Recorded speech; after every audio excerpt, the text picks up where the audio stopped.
La fosa escéptica.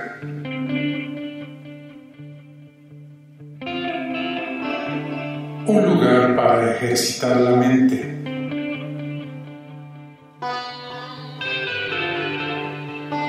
Con Fernando Canek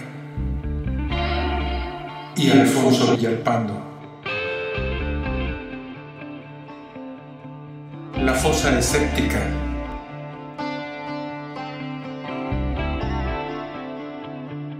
Comenzamos.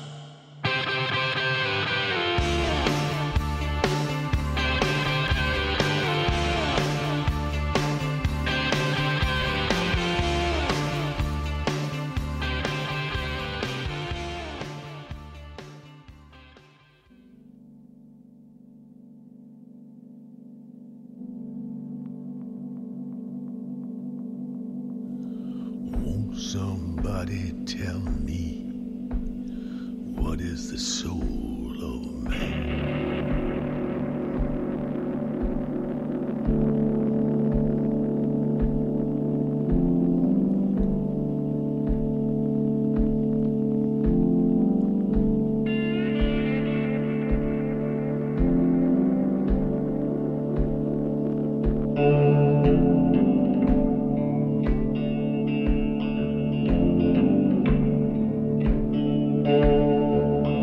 I've traveled to different countries. I've traveled to the foreign land. I found nobody could tell me what is the soul of a man. I want somebody to tell me, answer me if you can. I want somebody to tell me what is the soul of a man?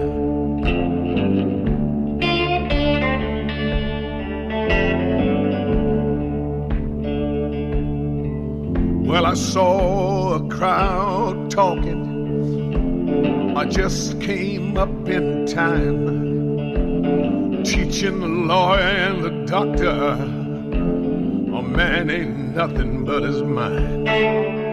Well, I want somebody to tell me, answer me if you can.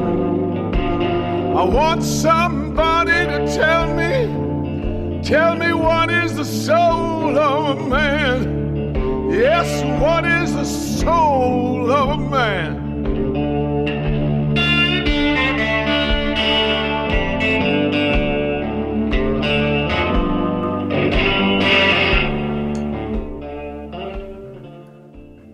Hola, ¿cómo están? Bienvenidos nuevamente a esta que es la fosa escéptica. Llegamos inexorablemente al capítulo número 12 de esta fosa escéptica, un lugar para ejercitar la mente.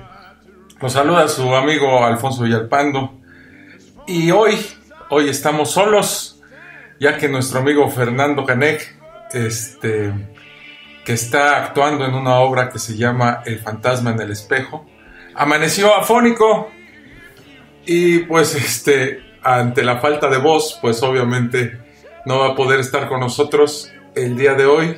Le mandamos un saludo, esperamos que se recupere pronto la garganta y que hoy que tiene funciones, bueno, de su obra de teatro muy exitosa, por cierto, los que viven aquí en México no dejen de verla, El fantasma en el espejo, y está aquí en el Distrito Federal, en la Ciudad de México. Pero bueno, regularmente hacen giras por el interior de la República. Entonces espérenlo, una obra que es muy emocionante. Pocas obras de teatro manejan el suspenso o el terror de una forma efectiva. Y bueno, pues es para disfrutarla. Y a Fernando Canek le mandamos nuestros deseos de pronta recuperación. Y que tenga cuidado con la voz, pues, ¿no? Amigos, entonces el programa del día de hoy me lo echaré yo solito, esperando su indulgencia, su paciencia, Y bueno, los que nos están oyendo en directo, buenas tardes. Los que nos oigan después en las diferentes plataformas que tenemos, que es Spreaker, iVoox, SoundCloud, Mixcloud, iTunes, iHeartRadio, mi inglés es pésimo, YouTube, también tenemos una liga en YouTube, y bueno, nuestras ligas habituales en Facebook, en nuestra página, la mía, Alfonso Villalpando, y en la de Fernando Canek. Búsquenos ahí, siempre dejamos una liga para que escuchen el podcast en vivo o lo puedan hacer de una forma posterior en las diferentes plataformas que ya he dicho. Y también en Twitter dejamos una liga que es el medio por el cual nosotros nos exponemos aquí nuestras ideas y ejercitamos el razonamiento y el pensamiento crítico, como siempre. Hoy dedicamos el programa a Fernando Canek y esperamos, lo vuelvo a repetir, su pronta recuperación de la afonía que lo aqueja. Y pues nada, aquí estamos. Nuevamente nos pueden escuchar en vivo aquí en Spreaker y dejarnos, aquí hay un chat en Spreaker para que nos dejen sus comentarios, sus preguntas. Hoy más que nunca, bueno, porque estoy yo solo, pues necesitamos una retroalimentación más efectiva en el asunto de la comunicación para que expongan sus ideas, sus pensamientos y que nos ayuden a hacer este programa interesante. El día de hoy dedicamos nuestro podcast, el número 12, a este tema de la violencia, los crímenes, y que como hemos visto a través de la historia, la Iglesia Católica se ha convertido, o su fundamento es la violencia. Y empezamos este podcast, el número 12, con musiquita, si me hacen el favor.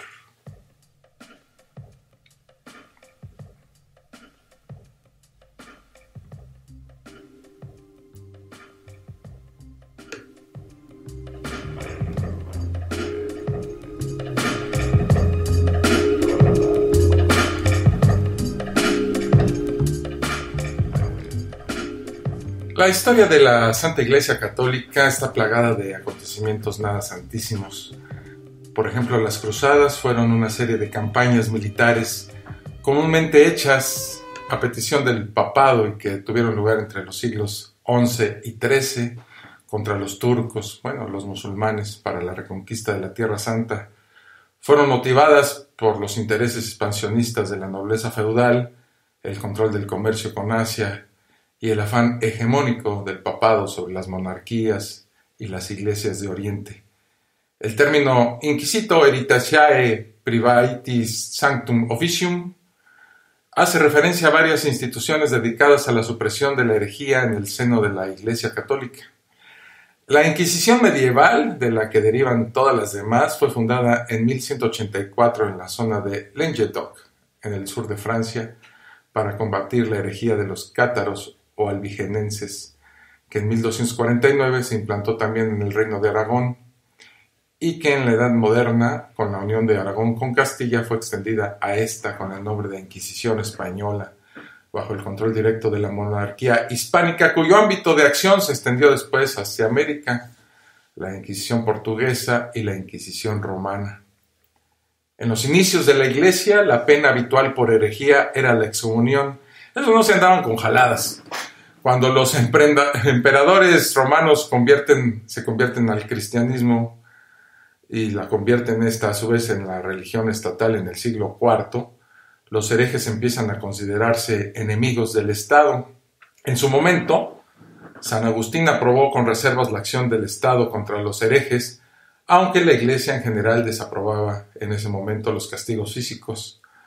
En el siglo XII, en respuesta al resurgimiento de la herejía de forma organizada, se produce en el sur de Francia un cambio de opinión dirigida contra la doctrina albigense, la cual no coincidía con los puntos de vista de la Iglesia en relación al matrimonio y otras instituciones de la sociedad. Como reacción, el Papa Inocencio III, que no tenía, la verdad, nada de inocente, organizó una cruzada contra los albigenses, promulgando una legislación punitiva contra ellos. Sin embargo, los esfuerzos iniciales destinados a someter la herejía no estuvieron bien coordinados y fueron ineficaces. La Iglesia Católica siempre ha sido una fuerza hegemónica que ha sometido el razonamiento de la gente que lo sigue, pues el dogma les hace que dejen de pensar y únicamente obedecer. Para esto tenían controles espantosos. Mire, saludo a Filo Chávez, que nos está saludando aquí en el chat y que se une a esta plática aquí desde California. Un saludo a mi estimado amigo Filo Chávez y a todas las personas que nos están escuchando. La Iglesia Católica tuvo ideas fantásticas como la quema de libros. El índice de libros prohibidos, es una lista de textos proscritos por ser dañinos a la fe, contrarios a la moral o que podían confundir a los creyentes. Este quedó atrás poco después del Concilio Vaticano II, que tuvo lugar entre 1962 y 1965, al igual que las penas de excomunión que conllevaba. Toda comunidad ha tenido libros prohibidos. De hecho, antes de que existiera el índice de libros prohibidos, los impresores estaban obligados a someter a la censura lo que podían editar. Las listas negras es otro de los pasajes más negros de la historia del cristianismo.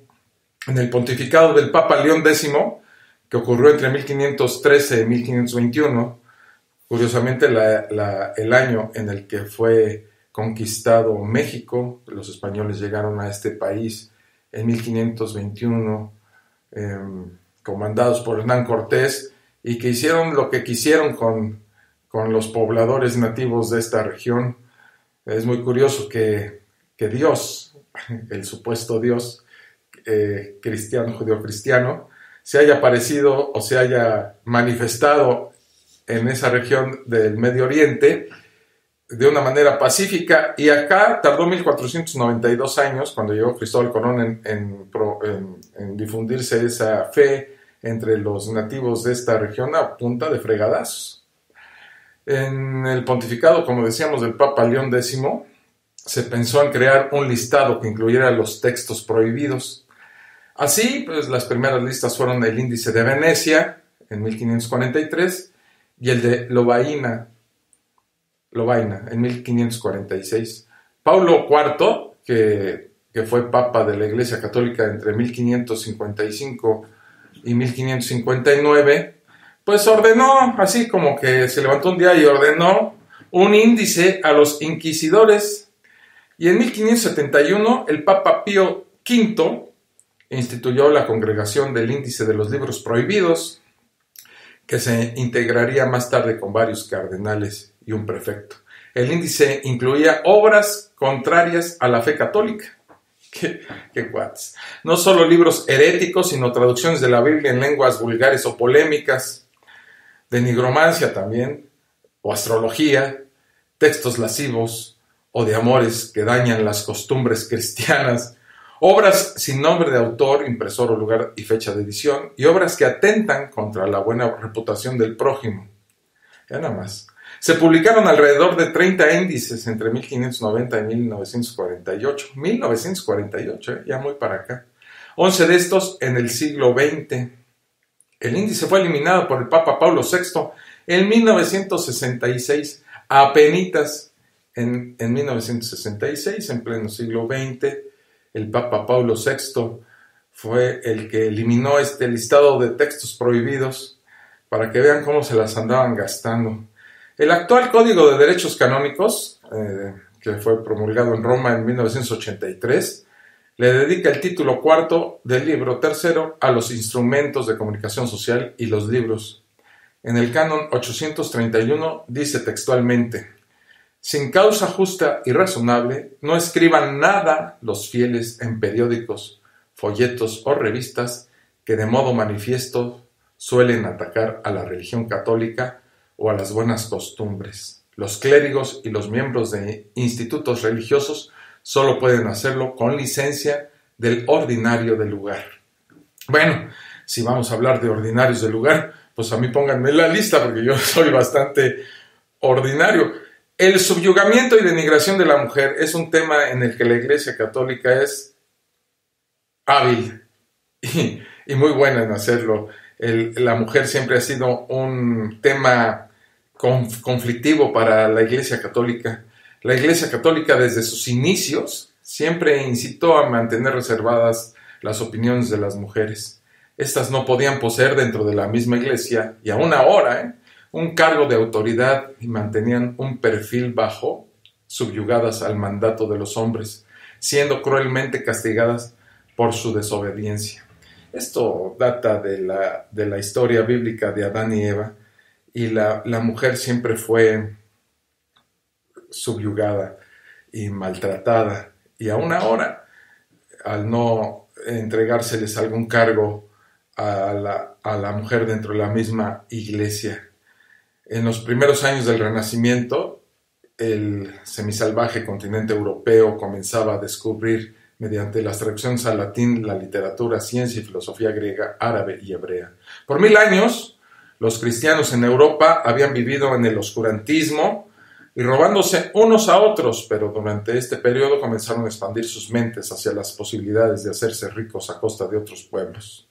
Mediante el Tratado de Tordesillas, el Papa divide el mundo en dos y manda a los españoles y portugueses a ganar el mundo para Cristo. Esto entre comillas, ganar el mundo para Cristo. Para los reyes católicos, como así también para la Iglesia, la evangelización era una meta de la conquista. La otra, por supuesto, el oro, que llegaría a las arcas del rey y a los altares de las iglesias. La gran preocupación o el gran objetivo de la Iglesia Católica en ese entonces, y aún ahora, ¿no?, es el enriquecimiento, la acumulación de riquezas, y para ello tomaban como pretexto la expansión de la fe y sometían a los pueblos que no comulgaban con sus ideas religiosas y los exterminaban, cosa que pasó en México, en la Nueva España, y en toda la parte de Latinoamérica, en el Nuevo Mundo, con la llegada de los españoles, y que sojuzgó, eliminó, mató por un poder religioso. Y pasamos al tema que nos trae el día de hoy. ¿Por qué la Iglesia se convierte en una organización criminal? El dado deseo o el objetivo del poder, no solamente político, sino el sometimiento de la mente humana por medio de la fe, el encubrimiento de la pederastia.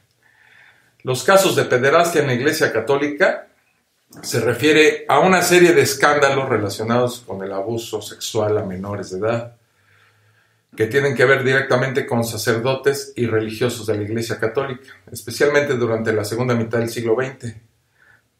A pesar de que tales cargos ya habían sido formulados en años anteriores, el tema ganó notoriedad durante el último lustro de la década de 1990 con denuncias formuladas por antiguas víctimas ante tribunales y medios de comunicación de Europa, Estados Unidos y América Latina, especialmente, y ahí en donde la Iglesia ha tenido una fuerte influencia. De acuerdo a estudios de Philip Jenkins, profesor de Historia y Estudios Religiosos de la Universidad de Pensilvania, el 99.8% de los sacerdotes católicos nunca se han visto implicados en este tipo de comportamiento delictivo, y no existe evidencia de que la pedofilia sea más común entre el clero católico que entre los ministros protestantes, los líderes judíos, los médicos o miembros de cualquier otra institución en la que los adultos ocupen posiciones de autoridad sobre los niños. Sin embargo, un informe de la BBC del 2004 declara que en Estados Unidos el 4% del clero católico de ese país ha estado implicado en prácticas sexuales con menores, en número aproximado de 4,000 sacerdotes durante los últimos 50 años.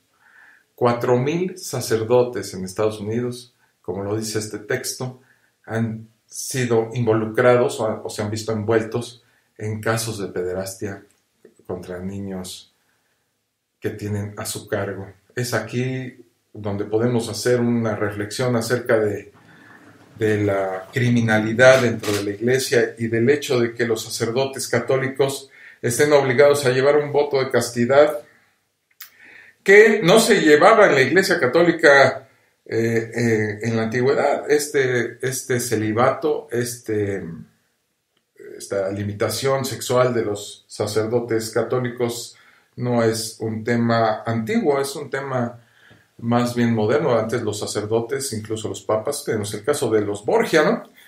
que permitían que los sacerdotes se casaran y tuvieran descendencia. Otras investigaciones, según este informe,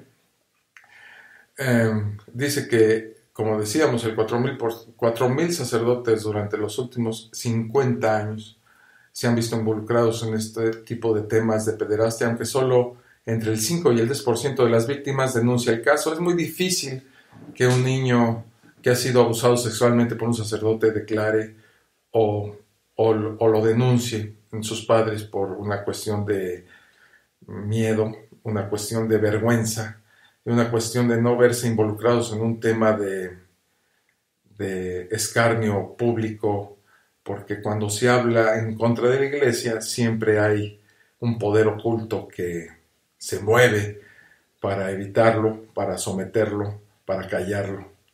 Se ha sabido inclusive de que la Iglesia Católica gasta miles de millones de dólares en callar este tipo de comportamiento de sus sacerdotes. Otras investigaciones, como la realizada en 1995 por la Universidad de Salamanca en España y publicada por el Ministerio de Asuntos Sociales de España, determinó que del total de españoles que han sufrido abusos sexuales siendo menores, el 10% asegura que fue abusado por un sacerdote católico. Esto de la violencia y de los crímenes de la Iglesia Católica es un tema antiguo. Ya retomaremos un poquito más adelante dentro de este podcast este tema, pero haciendo un recuento muy superficial, digamos muy ligero sobre este tipo de crímenes de la Iglesia Católica a través de la historia. Tenemos una lista que quisiera compartir con todos ustedes acerca de esto. Si tienen ustedes algún comentario, pueden incluirse en el chat que estamos haciendo aquí en Spreaker y hacernos las preguntas que ustedes consideren necesarias o sus comentarios que, por supuesto, luego decimos y comentamos. Por ejemplo, así para hacerlo ligerito y si me lo permiten de una manera muy superficial, tenemos una lista. Por ejemplo, en el año 311, fíjense, el emperador Constantino se convierte al cristianismo. Para tratar de ocultar sus crímenes, las jerarquías cristianas se convirtieron en el brazo criminal que unía los intereses de las castas dominantes. En el año 314, con Galerio, Lucinio y Constantino, la Iglesia sella con el Estado una estrecha alianza que se prolongará por siempre. En el Edicto de Milán, los obispos decretan en Arles la condena eterna de cualquier rebelde. Cualquier rebelde, esto es, cualquier persona que esté en contra de las ideas dogmáticas de la misma Iglesia Católica. Luego, el alto clero cristiano asumió la posesión de grandes extensiones de tierra. Como veremos, el término o el propósito primigenio fundamental de la Iglesia Católica en la antigüedad era el enriquecimiento. Asumieron la posesión de grandes extensiones de tierra y a quienes le hicieran resistencia los condenaban como herejes. Era muy fácil para la Iglesia Católica decir, bueno, te voy a tomar las tierras y si tienes algo que decir en contra de eso, pues yo muy sencillamente te convierto en hereje y te condeno, te asesino y de todos modos me voy a quedar con tus tierras. Se inicia una persecución en este año, en el 314, inmisericordia contra todo lo que pusiera en duda los dogmas y la conducta de esta casta jerárquica cristiana. Uno de los que argumentaron la necesidad de estos tratos violentos y exterminio físico de los herejes fue Agustín de Tagaste, que vivió entre los años 345 y 430 de la era común. Doctor y padre de la Iglesia, para él era mejor quemar a un hereje que abandonarlo en sus errores. Jerónimo, otro padre de la Iglesia, exhortaba a liquidar a un tal Vigilancio en nombre de la salvación de su alma. En el año 382, Teodosio I suscribió edictos contra maniqueos y paganos, donde se contemplaban condenas de muerte y confiscación de bienes. Se iba creando así lo que en el futuro sería la Santa Inquisición. la persecución a la que fueron sometidos los cristianos gnósticos, quienes fueron denunciados viciosamente como herejes, mientras que sus libros sagrados eran robados y quemados. Los gnósticos hacían una distinción entre el Padre Celestial y el Dios de la Biblia hebrea, Yahvé o Jehová, mientras que la Iglesia confunde a Yahvé o Jehová con el Dios absoluto. En el 415, fíjense, el obispo de Alejandría, Cirilo I, ¿qué nombres tenían estos desgraciados? Entre Teodosio, entre Galerio, Lucinio y este cuate Cirilo I, Cirilo I fue el verdugo de Hipatia. Ordenó a monjes para que la emboscaran. Estos en el año 415 agarraron a la tal Hipatia, la violaron, la torturaron, sus tendones fueron cortados con afiladas conchas y finalmente fue descoyuntada, o sea, fue partida en pedazos. El pecado de esta señora Hipatia fue haber sido hermosa, filósofa, neoplatónica y maestra de matemáticas. Esta mujer Hipatia era una mujer que podría ser para las feministas un ícono, alguien al cual admirar, porque fue la primera mujer que se tiene conocimiento de que fue una mujer revolucionaria en el sentido de que enseñaba matemáticas, que era prohibidísimo para una mujer en el año 415. Filósofa. Otro tema de los crímenes de la Iglesia Católica fue la Cruzada Albigense, denominación derivada de Albi, ciudad situada en el suroeste de Francia, también conocida como Cruzada Cátara o Cruzada contra los cátaros. Fue un conflicto armado que tuvo lugar entre los años 1209 y 1244 por iniciativa del Papa Inocencio III, que les juro que de Inocencio, como en el caso de Inocencio I, pues no tenía nada de inocente, con el apoyo de la dinastía de los Capetos, reyes de Francia en la época, no confundir con los Capetos, que así le decían a Guillermo Capetillo, un cantante mexicano, con el fin de reducir por la fuerza el catarismo, un movimiento religioso calificado como herejía por la Iglesia Católica y asentado desde el siglo XII en los territorios feudales del Languedoc, favoreciendo la expansión hacia el sur de las posesiones de la monarquía capetana y sus vasallos. La guerra, que se desarrolló en varias fases, se inició con el enfrentamiento entre los ejércitos de cruzados súbditos del rey Felipe Augusto de Francia con las fuerzas de los condes de Tolosa y vasallos, provocando la intervención de la corona de Aragón, que culminó en la batalla de Muret. En 1538 el Papa Pablo III declara una cruzada contra Inglaterra apóstata y declara a todos los ingleses esclavos de la Iglesia. Así de plano. El Papa Pablo III un día amanece, se toma su lechita, su chocolate, par de conchas y declara a todos los ingleses esclavos de la Iglesia. En 1568 la Inquisición española ordena el exterminio de 3 millones de rebeldes en Holanda. Lo decimos en cuestiones de segundos, pero la masacre de 3 millones de rebeldes en Holanda, o sea, herejes, marca uno de los pasajes más tremendos y más perversos de la Iglesia Católica en 1568.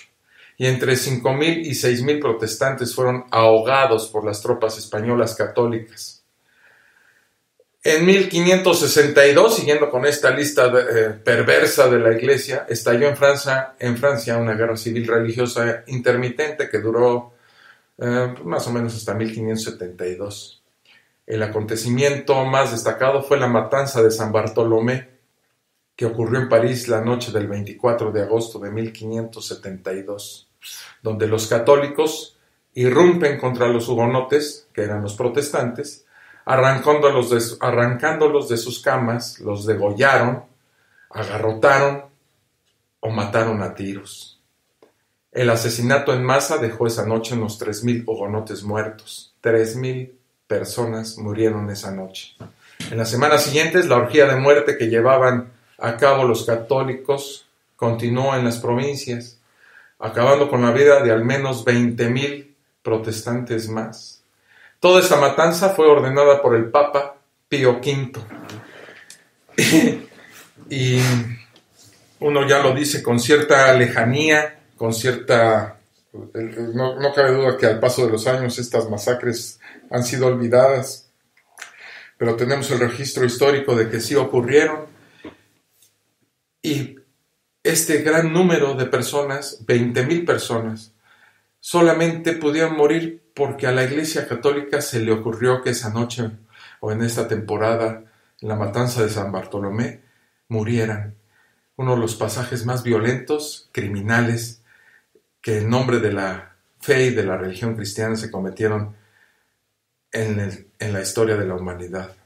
Las fortunas de los judíos y musulmanes en las cruzadas pasaron a ser propiedad de la Iglesia.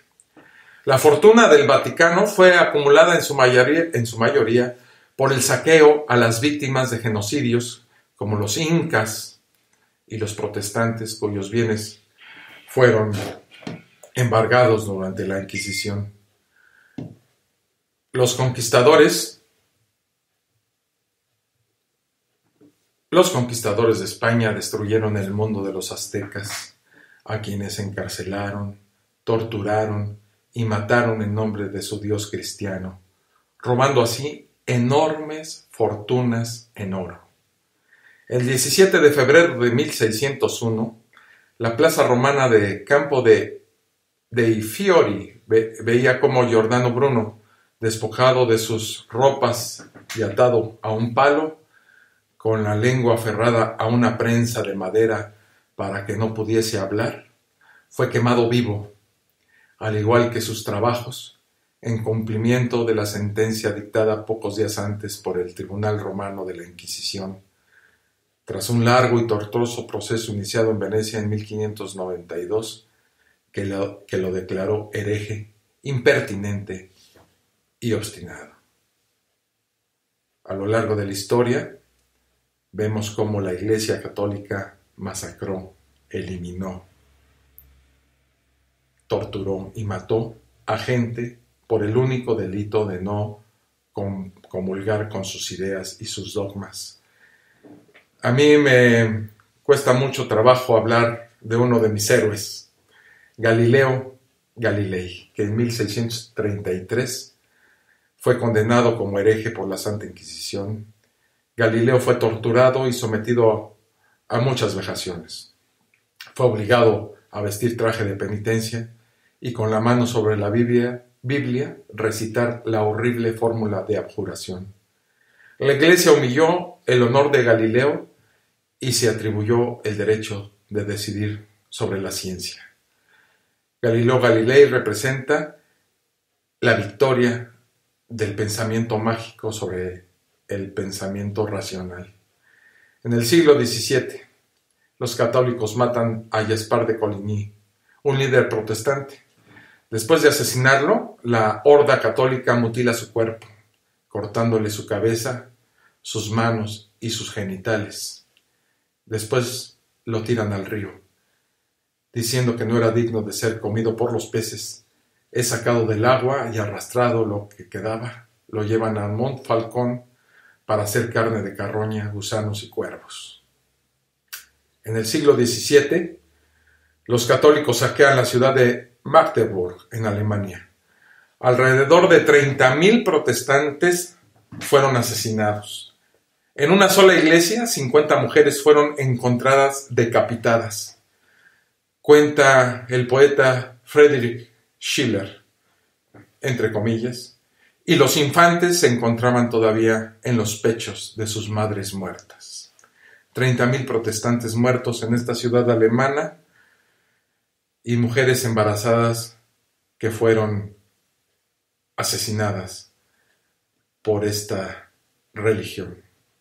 San Ambrosio, obispo de Milán durante el imperio de Teodosio, instigó al primer incendio de una sinagoga en Callington, hoy Raqqa, en Irán. El santo, San Ambrosio, desgraciado, declaró haber dado la orden, ya que los judíos eran merecedores de la muerte. Los ejecutores de la orden fueron monjes, hombres brutales que en los siglos III y IV más que santos eran seres violentos y asesinos. Miles de víctimas asesinadas en nombre de Dios durante la conquista de América, donde los nativos que sobrevivieron se les anuló su cultura y su religión. Los crímenes cometidos contra aborígenes australianos, que incluyeron el coger por la fuerza a miles de niños para meterlos en instituciones católicas. Lo mismo ocurrió en poblaciones autóctonas del Quebec y otros lugares apartados del mundo. El desfalco de la iglesia al Banco Ambrosiano por la suma de $1,373 millones, suma que el cardenal Marcinkus utilizó para desestabilizar el régimen comunista de Polonia y financiar los asesinatos de la organización paramilitar argentina AAA. Esto es muchísimo más reciente. Los crímenes cometidos por la Iglesia en Colombia entre los años 1946 y 1953, donde fueron asesinadas unas 300,000 personas que se opusieron a la dominación capitalista. La Iglesia estuvo al lado del gobierno en turno. Las dictaduras de Argentina, Brasil, Chile, Bolivia, entre otras, estuvieron siempre legitimadas por los jerarcas de la Iglesia, por mucho que en algunos casos, como en Chile, contaran con organismos para proteger los derechos humanos. La oscura vinculación de la Iglesia, siendo cardenal Juan Luis Cipriani, con el gobierno fujimorista en el Perú entre 1995 y el 2001. Al mencionar brevemente algunos de los delitos cometidos por la Iglesia a través de la historia, salta la pregunta de quién le dio derecho a realizar tantos crímenes. El derecho a quemar a filósofos y pensadores, el derecho a quemar brujas, el derecho a quemar libros, el derecho a provocar guerras, el derecho a ser cómplices de otros asesinos, el derecho a regentear bancos y empresas, el derecho a apropiarse de lo ajeno, el derecho a proteger a curas, pervertidos sexuales, el derecho a vivir en medio de la riqueza, el derecho a no pagar impuestos.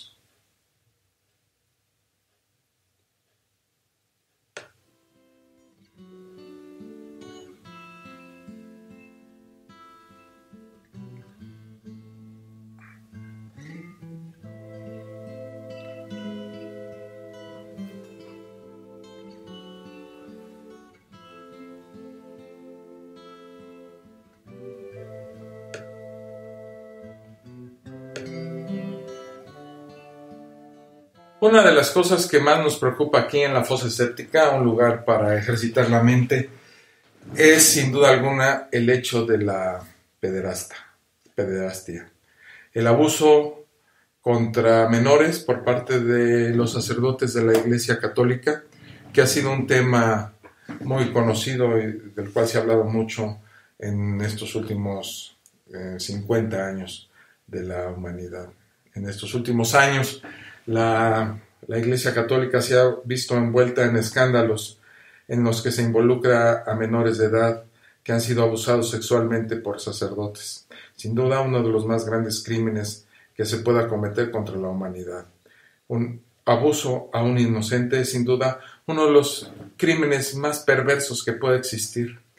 A finales de la década de 1990, comenzaron a salir a la luz denuncias contra sacerdotes y religiosos católicos, principalmente en Estados Unidos y en Australia, acusados de abusos sexuales a menores, estos sacerdotes, cometidos durante la segunda mitad del siglo pasado. Más de un centenar de miembros de la Iglesia Católica Australiana han sido condenados por abusar sexualmente de 1 millar de víctimas. 1 millar de víctimas, según la organización Broken Rights. El Papa Benedicto XVI ha condenado reiteradamente estas prácticas, subrayando que sacerdocio y pedofilia son incompatibles, cosa que ellos, los sacerdotes pedófilos, se la pasan por el mismo lugar por donde se pasan a los chavitos, a los niños. De acuerdo a estudios de Philip Jenkins, profesor de Historia y Estudios Religiosos de la Universidad de Pensilvania, el 99.8% de los sacerdotes católicos nunca se ha visto implicado en este tipo de comportamientos delictivos. Además, el valor de las estadísticas es relativo en este caso, puesto que el método estadístico solo puede basarse en casos declarados. Y aquí nos enfrentamos con un problema muy serio. Muchos de los niños, de los jóvenes que han sido abusados sexualmente por sacerdotes, como lo decíamos anteriormente, no se atreven a declarar. La mayoría de los casos se presentaron en seminarios sacerdotales, escuelas y orfanatos en donde niños y adolescentes estaban bajo el cuidado del clero. La publicación de numerosos escándalos creó una fuerte crítica hacia la jerarquía católica. Por otra parte, existen bulos popularmente aceptados y muchas denuncias fueron falsas y fueron aprovechadas por ciertos sectores opositores de la Iglesia, por lo cual cabe destacar también que muchos sacerdotes de varios países fueron declarados inocentes por las autoridades. Los casos de abuso sexual a menores de edad se presentaron siempre ahí en donde niños y adolescentes estaban en contacto con religiosos. De la misma manera que sucede en otro tipo de organizaciones que tienen la responsabilidad de su cuidado o que están en contacto frecuente con los mismos.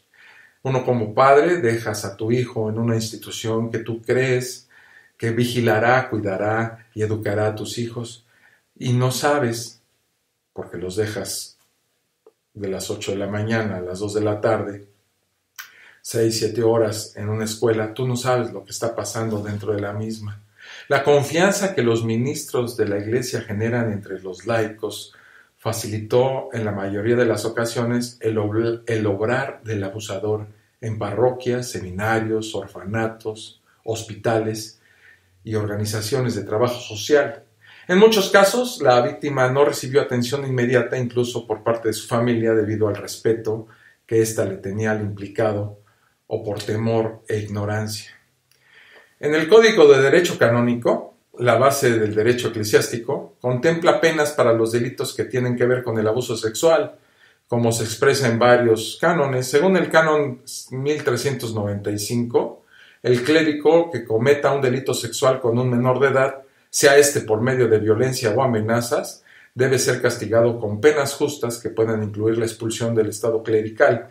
Aquí viene una cosa bien perversa porque la organización criminal conocida como Iglesia Católica protege a los criminales, a estos sacerdotes pedófilos que abusan sexualmente de niños, los cambia de lugar, los manda supuestamente a un retiro de oración y purificación de sus pecados, y muy pocos enfrentan la acción de la justicia. Es un círculo vicioso que no se rompe hasta que una denuncia se vuelve en miles, y estas miles de denuncias presionan a la sociedad y a la misma Iglesia para que entregue al inculpado, al criminal, y pueda ser juzgado ante un tribunal civil. Las evidencias de este crimen por parte de religiosos puede ser trazada con anterioridad al siglo XX, debido a la existencia de documentos eclesiásticos que buscan prevenirlo, como la Constitución Apostólica de 1741. Sin embargo, el desarrollo de los medios de comunicación, especialmente después de la Segunda Guerra Mundial, pondría en evidencia el caso no solo dentro de la Iglesia Católica, sino de todas aquellas instituciones y organizaciones en donde adultos tienen contacto directo con menores. Con el advenimiento de la secularización, sobre todo de aquellas naciones de fuerte tradición católica, los casos adquirieron una gran relevancia para ciertos sectores anticatólicos. Los primeros casos denunciados de manera pública se presentaron por primera vez en Estados Unidos e Irlanda. El informe John Jay encontró acusaciones contra 4.392 sacerdotes estadounidenses en el lapso de 50 años. Voy a repetir la cifra, 4.392 sacerdotes estadounidenses, lo que representaba el 4% del clero de ese país. Las evidencias llamaron pronto la atención de la opinión pública internacional porque se trataba de víctimas menores de edad, numerosos niños impúberes y en su mayoría varones. Los primeros casos se dieron durante los años 90, pero su amplio informe en los medios pronto motivó a antiguas víctimas a denunciar a sus agresores y cuyo abuso se había presentado desde años tan tempranos como 1940. En el estado de Delaware, por ejemplo, uno de los primeros casos presentados y ganado es el del capitán de corbeta Kenneth J. Whitwell, quien presentó una demanda por abuso sexual contra la Academia de Arkmere. El padre Edward Joseph Smith, de la Arquidiócesis Católica de Wilmington.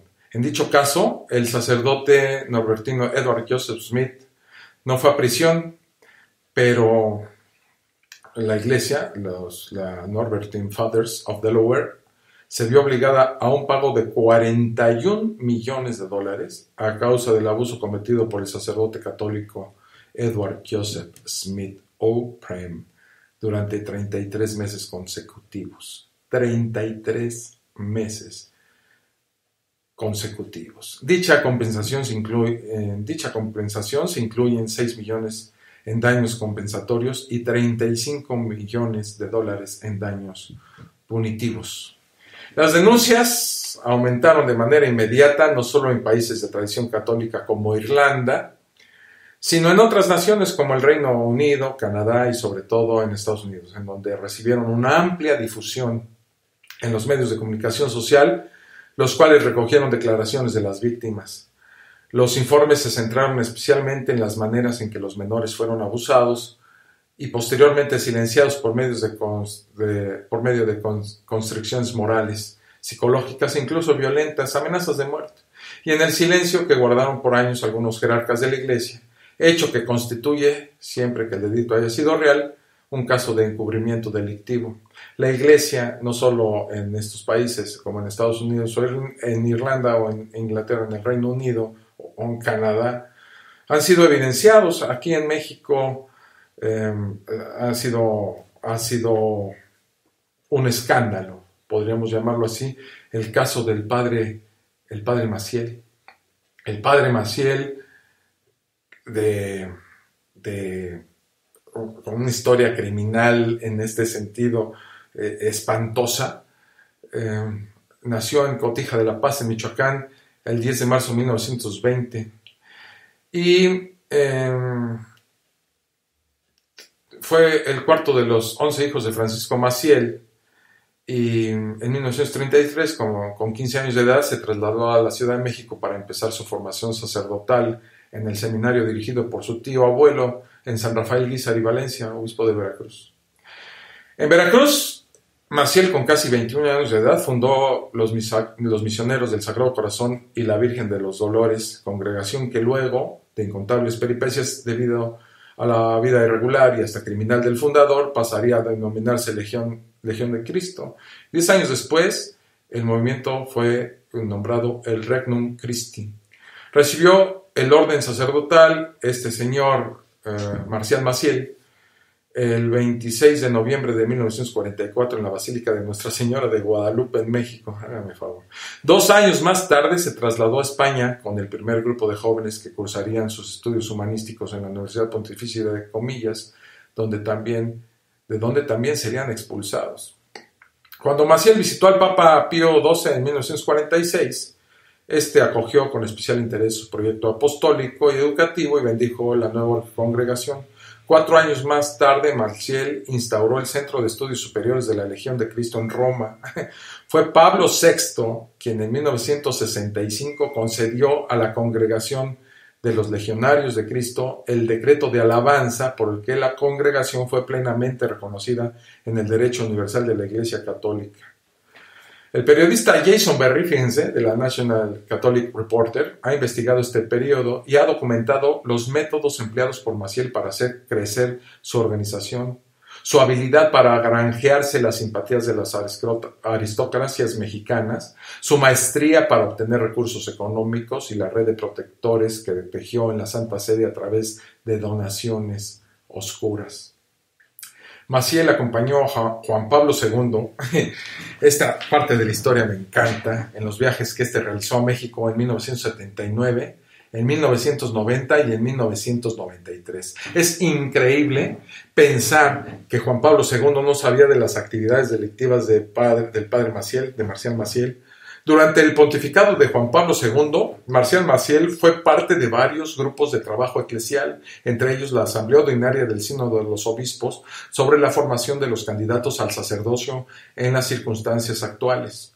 La Comisión Interdicasterial para la Justa Distribución del Clero y un montón de otras organizaciones, convenios, y fue consultor permanente de la Congregación para el Clero y miembro de la Asamblea Especial para América del Sínodo de los Obispos en 1997. O sea, era una persona ampliamente reconocida dentro de la jerarquía eclesiástica. El 3 de enero de 1991, la Legión de Cristo y el movimiento laical Regnum Christi celebraron 50 años de existencia. Ese día, el Papa Juan Pablo II ordenó 60 nuevos sacerdotes legionarios en la Basílica de San Pedro. La Legión de Cristo inició en noviembre de 1992 su segundo capítulo general ordinario. 2 días después del inicio, tanto los legionarios como los miembros del movimiento Regnum Christi recibieron el anuncio oficial de la reelección de Marcial Maciel como superior general de la congregación y del movimiento Regnum Christi. El 18 de diciembre del mismo año, 1991, una vez concluido el capítulo, Juan Pablo II recibió en audiencia a estos padres. El 26 de noviembre de 1994, Marcial Maciel celebró sus 50 años sacerdotales y con motivo de este aniversario, el Papa Juan Pablo II le envió una carta de felicitación que se leyó durante la acción de gracias de la celebración de la Eucaristía. 10 años después recibió una carta similar. En vida y después de la muerte de Maciel, se han hecho públicos algunos detalles de su vida privada. En los casos más graves se trata de delitos como el abuso sexual contra menores de edad o el fraude y la extorsión. A pesar de la existencia de rumores desde mediados de los años 50, solo fue en los últimos años de su vida que se divulgaron. Fueron aceptados por la jerarquía católica y en última instancia por las organizaciones que fundó.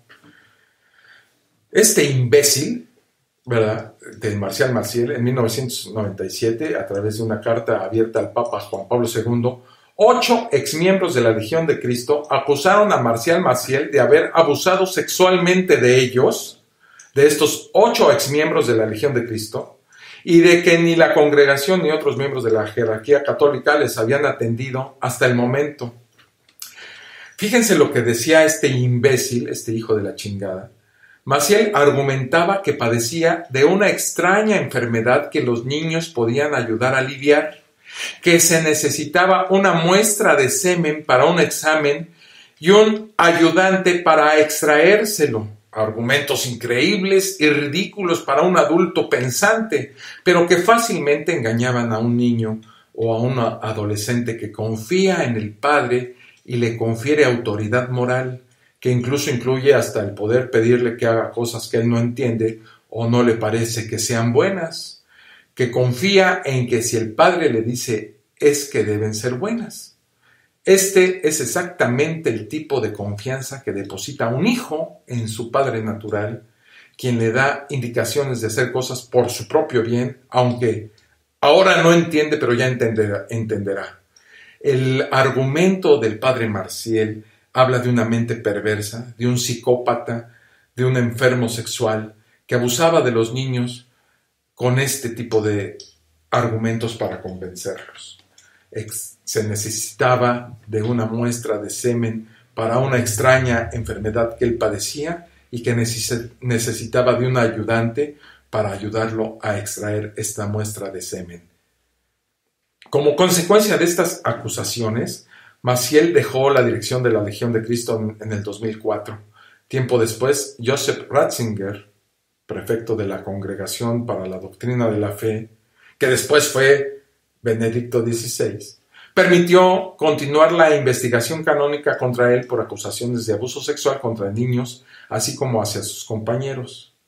En el 2006, cuando Ratzinger ya era papa, anunció el cierre de la investigación sobre Maciel debido a su avanzada edad y quebrantada salud. Háganme el reverendo favor, ordenándole el retiro del sacerdocio público para congregarse a una vida de oración y penitencia. O sea, este imbécil de Maciel no solamente fue perdonado por la iglesia, sino que fue trasladado a un lugar, ¿verdad?, para que llevara una vida de oración y penitencia, como si eso fuera suficiente para que el imbécil expiara sus culpas. Pero nada se dice del daño psicológico y físico que infringió a menores de edad y a compañeros de él durante todos esos años. El comunicado de la Santa Sede agregó que la decisión se emitió con la aprobación del Papa Benedicto XVI, y cito textualmente, después de estudiar cuidadosamente los resultados de una investigación, cierro la cita, del Departamento Doctrinal de la Santa Sede, señaló que Maciel había sido invitado a retirarse a una vida de oración y penitencia y a no cumplir con su misión, con su ministerio público. La Santa Sede no dio detalles, obviamente, de las limitaciones en su comunicado, pero este semanario Doctrina de la Fe, dijo que la orden afectaba a la actividad pública de Maciel, incluida su capacidad para celebrar misas públicas o dar conferencias, presentaciones públicas o entrevistas. Este fue el castigo para el idiota. La oficina de prensa de la Santa Sede confirmó la noticia al día siguiente. Jason Berry, uno de los 2 periodistas de The National Catholic Reporter, que hicieron público el caso Maciel en los 90, publicó el 2 de junio del 2006 cómo los miembros de la Legión de Cristo aún trataban de resistirse al castigo de la Santa Sede contra Marcial Maciel. La postura inicial de la congregación religiosa en aquel entonces fue dada a conocer en el comunicado La Legión de Cristo y el movimiento Regnum Christi ante los escollos renuevan su compromiso de servir a la Iglesia, así se llamaba el escrito, en donde hacen del conocimiento público que Maciel acepta la resolución con fe, con total serenidad y con tranquilidad de conciencia, sabiendo que se trata de una nueva cruz. Háganme el chingado favor.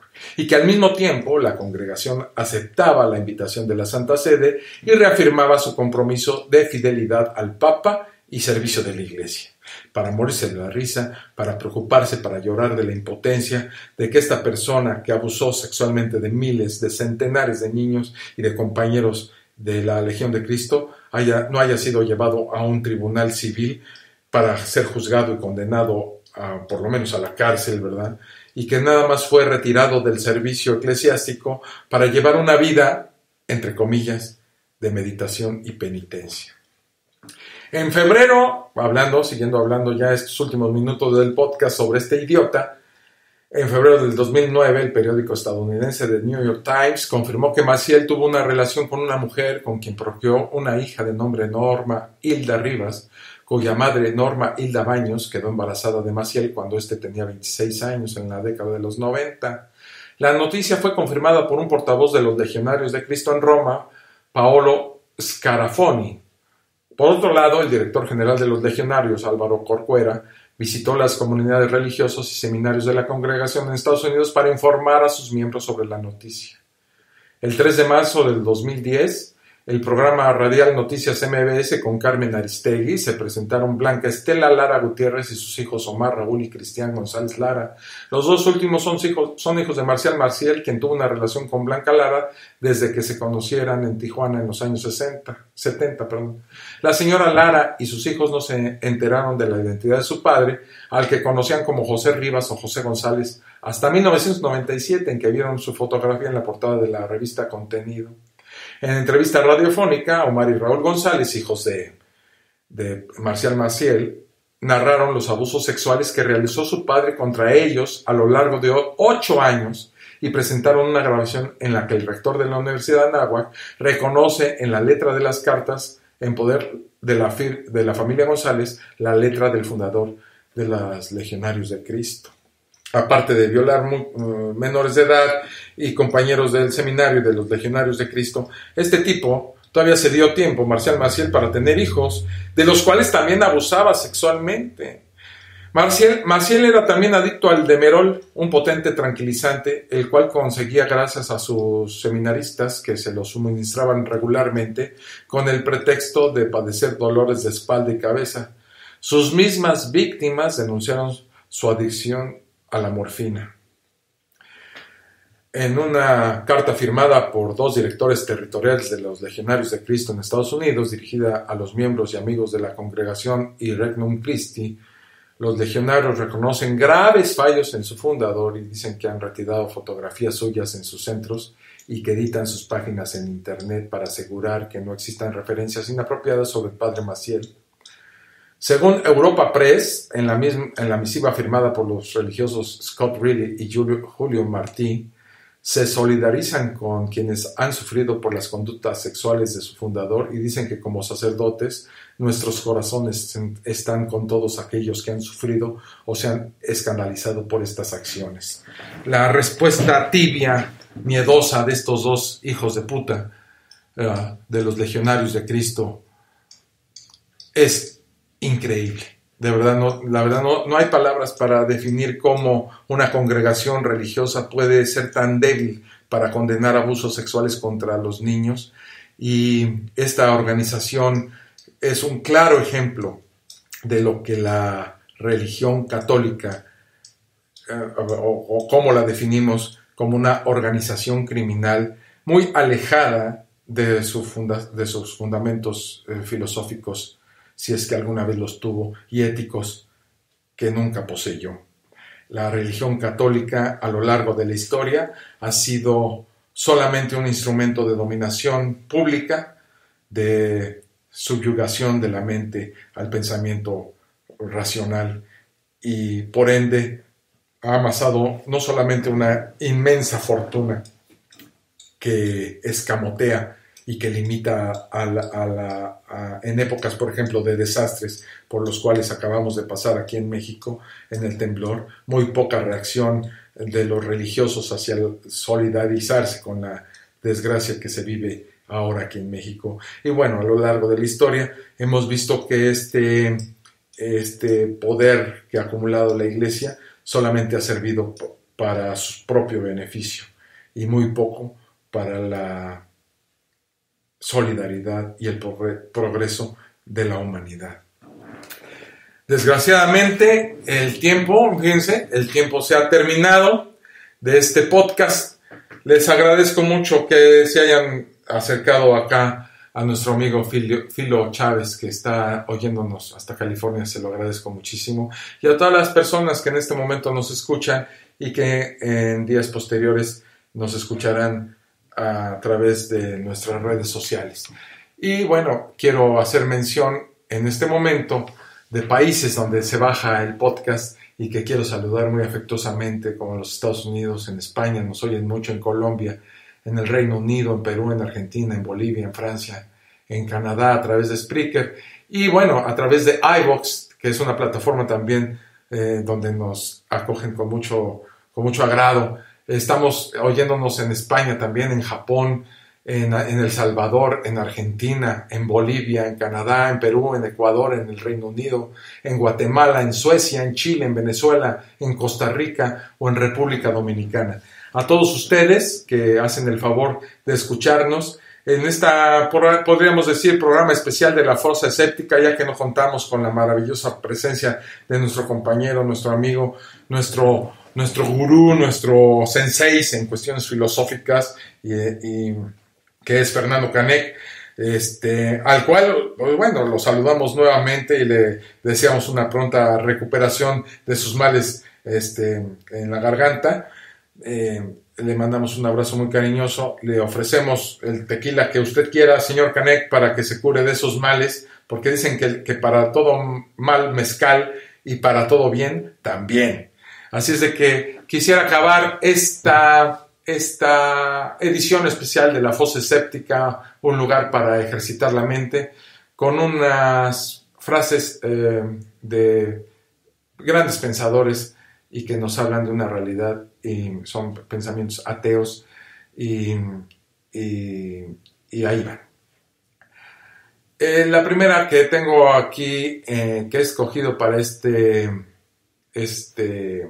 momento, es una de un novelista inglés, Samuel Butler, que dice: una mente crédula encuentra el mayor deleite en creer cosas extrañas, y cuanto más extrañas son, más fácil le resulta creerlas, pero nunca toma en cuenta las que son más sencillas y posibles, porque todo el mundo puede creerlas.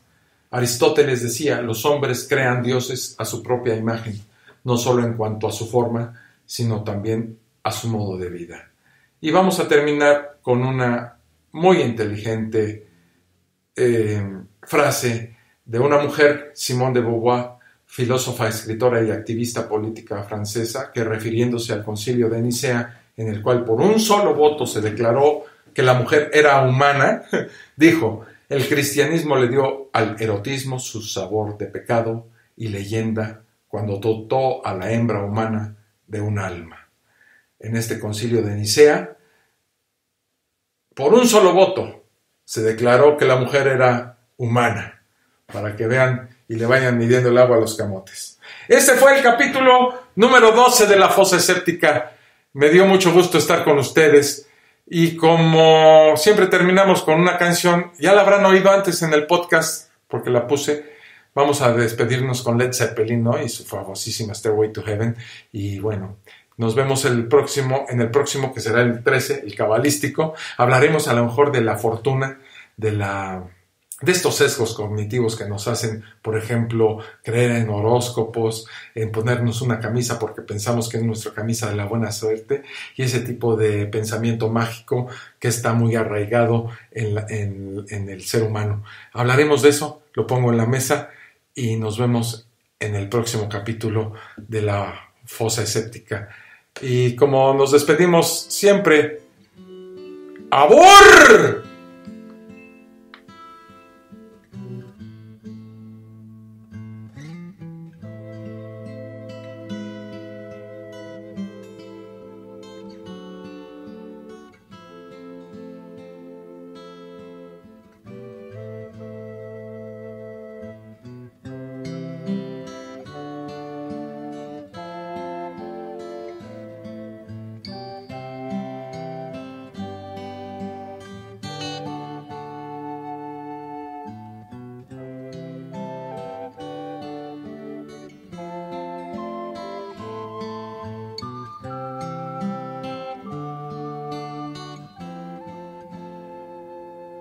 There's a lady who's sure all that glitters is gold, and she's buying the stairway to heaven. When she gets there, she knows if the stores are all closed, with a word she can get what she came for.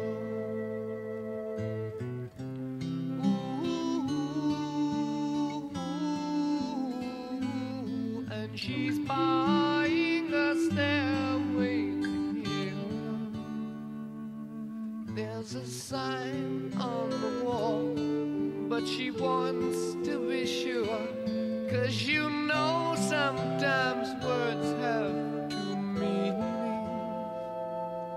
In a tree by the brook, there's a songbird who sings. Sometimes all of our thoughts are misgiven.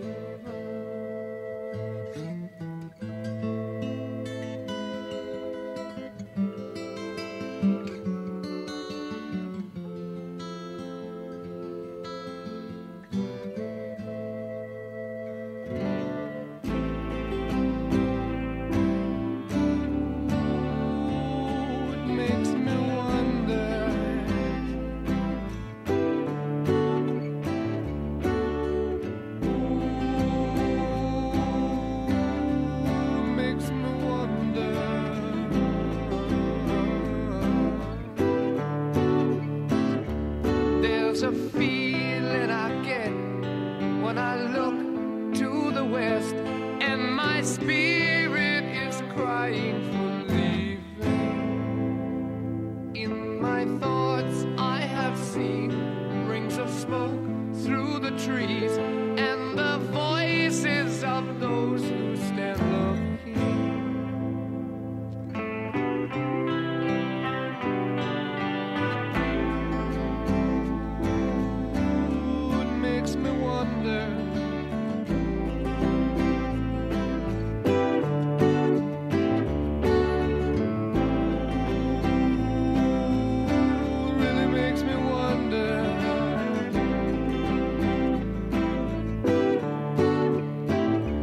And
come in and it won't go.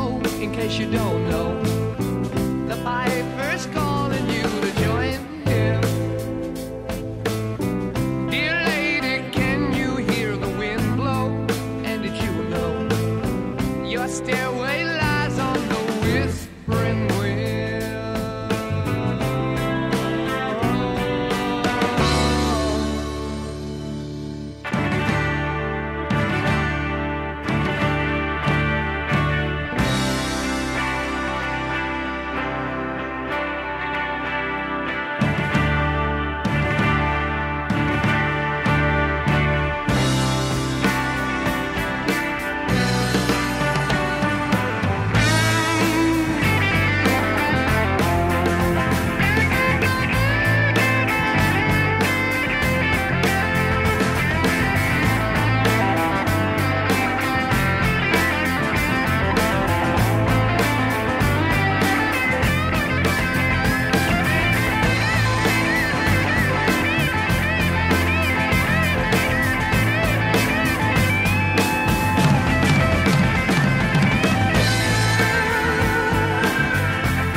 Gracias por escuchar La Fosa Escéptica.